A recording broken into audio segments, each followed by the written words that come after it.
And at first it was pretty quiet, and a lot of, I guess there were a couple levels of realization going on, and I guess the first level was just seeing we weren't really doing a whole lot, and we weren't really, didn't seem like there was much of a point for us to be there, and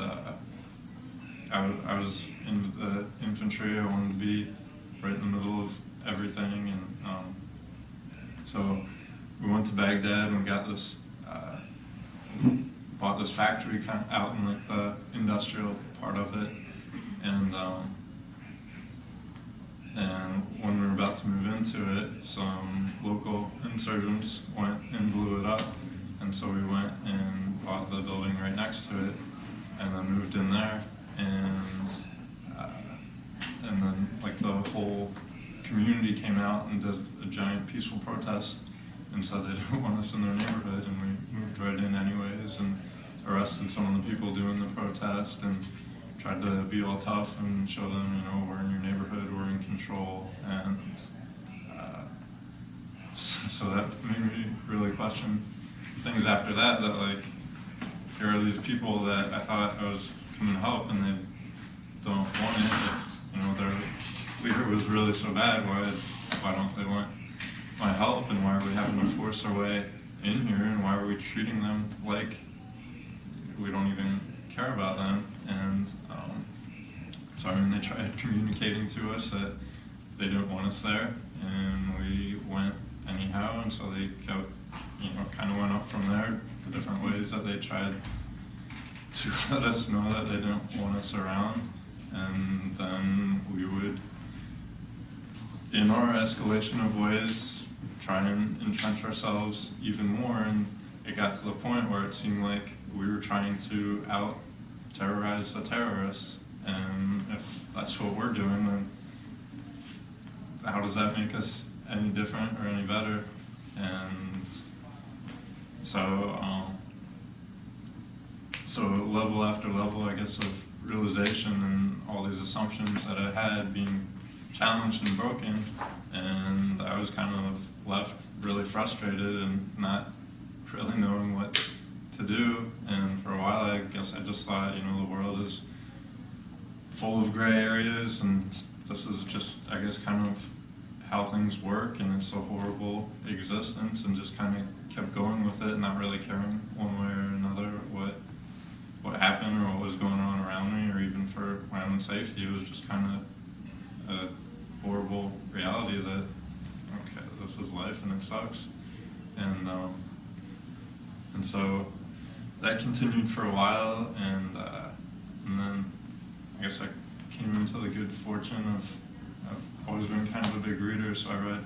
3 books in a row that were pretty influential for me. And so the first one was called The Perennial Philosophy by Aldous Huxley, and it took a bunch of different religious writings from people from all different times and all different religions and all different, well, mostly simple ways of life.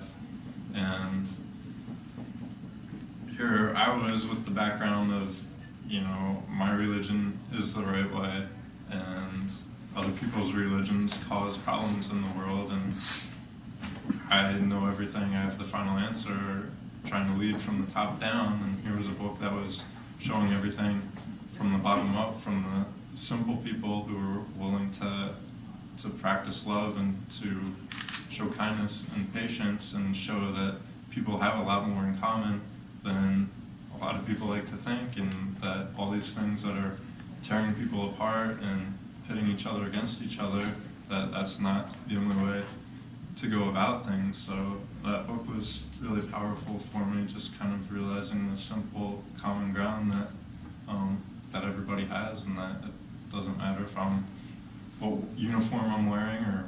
where I grew up or where I was born. People are people. And then after I read that, I read Gandhi's autobiography, and then that really challenged me, because growing up very religious, I kind of took my religion, like a lot of people do, that there's a lot that it says, but don't always think a lot of it's very practical. So, you know, the central figure of that religion, Jesus, you know, people will say, yeah, he said, love your enemy and turn the other cheek, and blessed are the peacemakers, and all this stuff. And you still have the people who invoke his name the most sometimes, or the people who ignore those statements the most too, and I had definitely done so. And so I guess you could say it was kind of a weakness of faith that I had to have like a concrete example of somebody who had put all those things that sounded nice, actually put that into practice. But I had it there, and the example of Gandhi, and started studying other people from there, like Martin Luther King Jr. And Doris Day, and just different other figures throughout history, and seeing that, you know, these are way more than just nice words. These actually have practical meaning. This can be a way of life. And then after that, I read one called The Kingdom of Heaven is Within You by Tolstoy, who, I mean, I guess I had always had in my head that, you know, I was supposed to, success was always something to strive for, and here was a guy who had been one of the most successful people in the world. He was a best-selling author, and super rich and wealthy and famous and everything, and he had all that, and he realized that wasn't good enough, that it was about the people that were around him and about his existence. And so this book was just challenging how we go about everything, and from how we treat people in prison, whether we just kind of dismiss them and want to leave them there for the rest of their lives, or whether we're going to reach out and try and bring people together and try and live out all these things that people say they believe. And so through those 3 books and through this different study, I was kind of left with no excuse that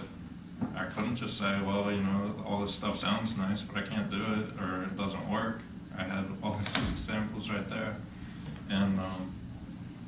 And so that was towards the end of my tour. And when I got back to the state, well, I guess a couple months before, as I was reading all this, I knew it wasn't something I could do anymore. And so I started trying to come up with some kind of a plan of how I could put everything I'd been learning into action. And so when we got back, we had 3 weeks before we got a month off to go home and be with our families and everything.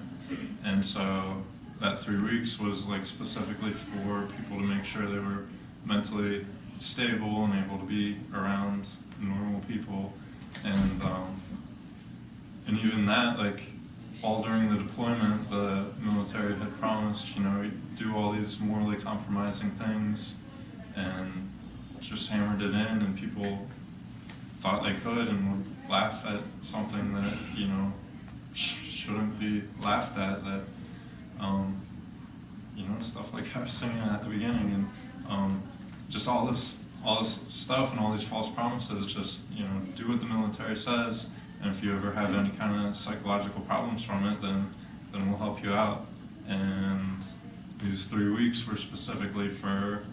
them to help people out after 14 months of just ripping people apart morally and making them do things that people aren't supposed to do.